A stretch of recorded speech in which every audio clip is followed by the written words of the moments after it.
Hey guys, I'm back.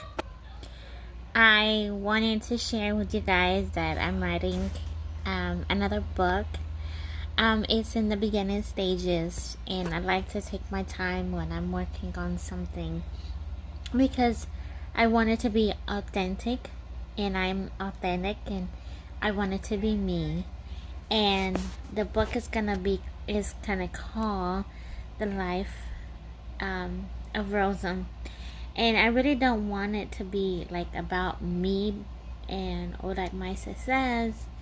Um, but I know I share a lot, and I think that being open and talking about certain things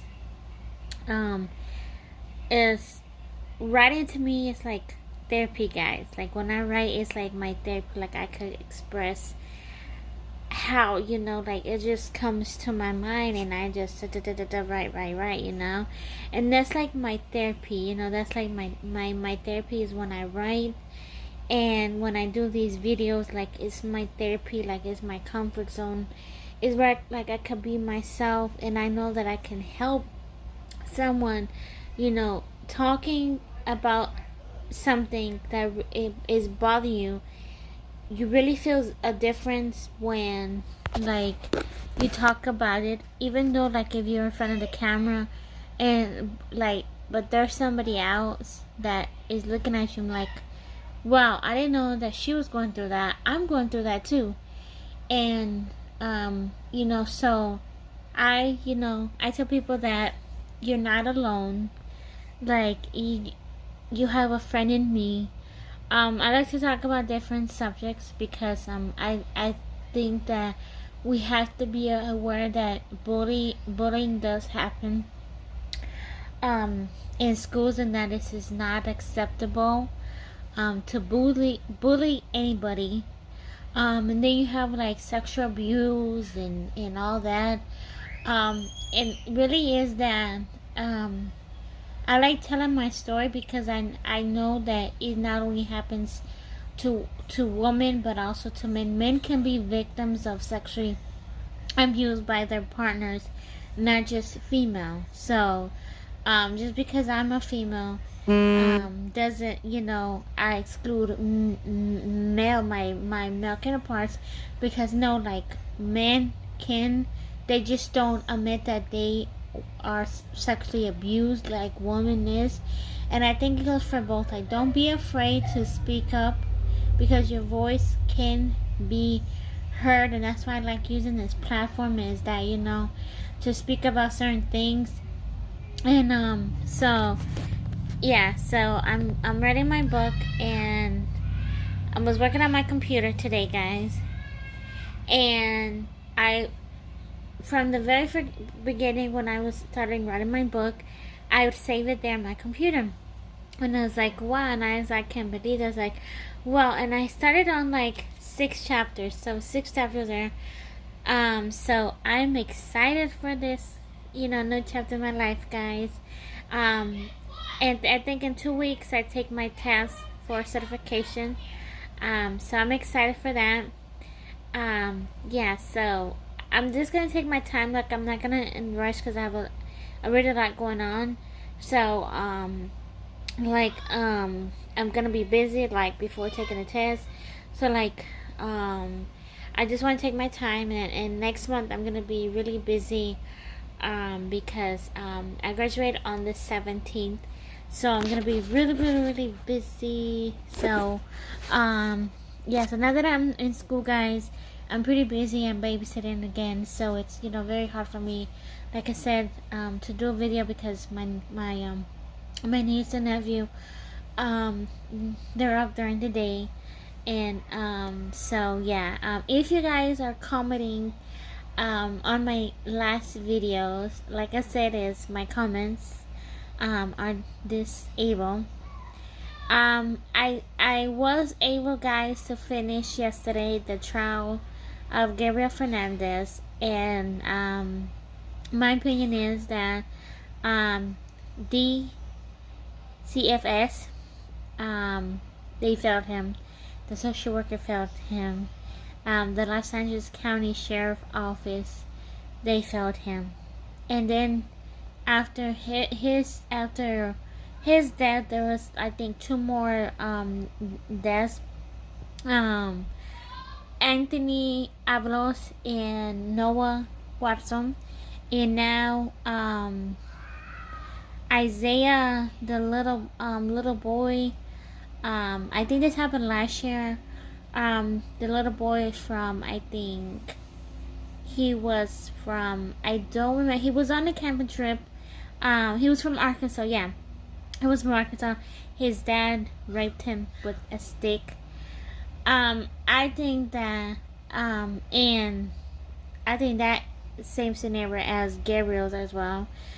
I'm like,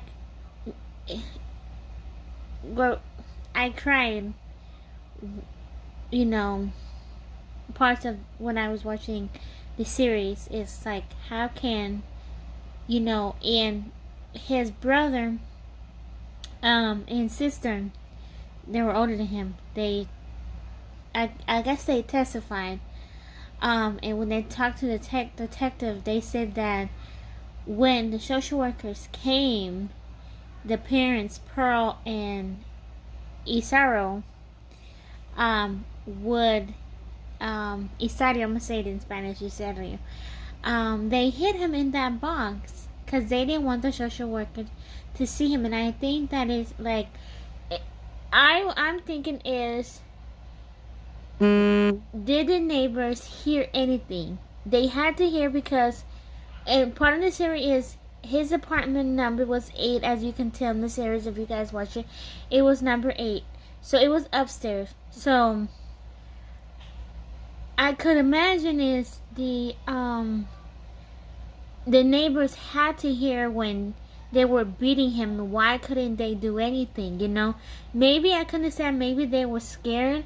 But, I mean, if I was there and I heard it, like, my heart, guys, would jump, like, jump, and my heart would be fast. I would do is, I would get up, whatever I'm doing, I would stop what I'm doing. I would go upstairs in the apartment, knock on the door, and I said, hey, what's going on? And they said, oh, nothing. I said, no, I hear a child crying. I would, that moment is, get that child out of there, all of them. Get them out of there to safety. Call 911. Call the police. If the police doesn't believe me, I'm going to high power. I would think, guys, that the neighbors would have heard something. I would assume, guys, that the neighbors would have seen something, you know, heard something. Maybe they were scared, but I mean, this was a 6-year-old boy that didn't deserve to die, you know, and he would have been 13 years old already. But I can imagine if I heard that, if I was staying downstairs, you know, there was other, where his apartment comes, where Gabriel was saying there was another, like, up and downstairs, you know, apartment beside him. So, what I would do is, immediately I would call 911. I would go over there and ask, excuse me, guys, and I would say, oh, what's going on? And they say, oh, nothing. And if the children say, well, my mom and dad are beating my little brother, I'm getting all of them out of there, and I'm taking them to my house, and I am calling somebody. Because that's wrong, you know, like, they had to, the older children had to endure that.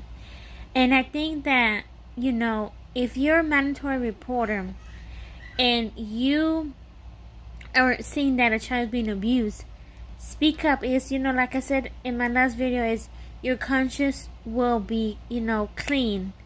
And Pearl and Isario, they deserve what they got, you know. At the end, she said she was sorry.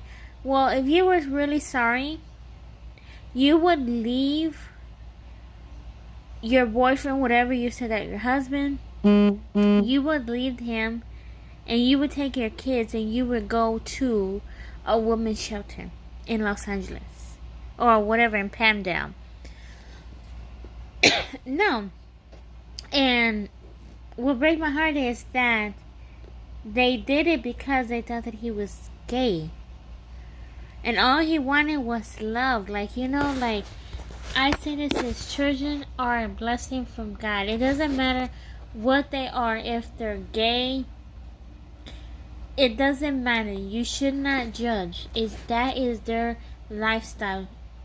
That's like, just love them. Like, I hear stories where, you know, children, teenagers, they come out that they're gay or lesbian, and their parents disown them because they're gay, and that hurts me, because we are all children of God, and I was raised to love everyone as my own.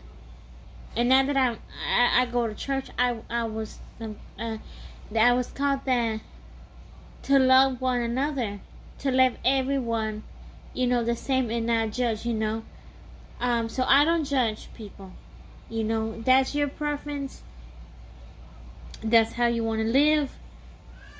I'm not gonna judge you, because who am I to judge you?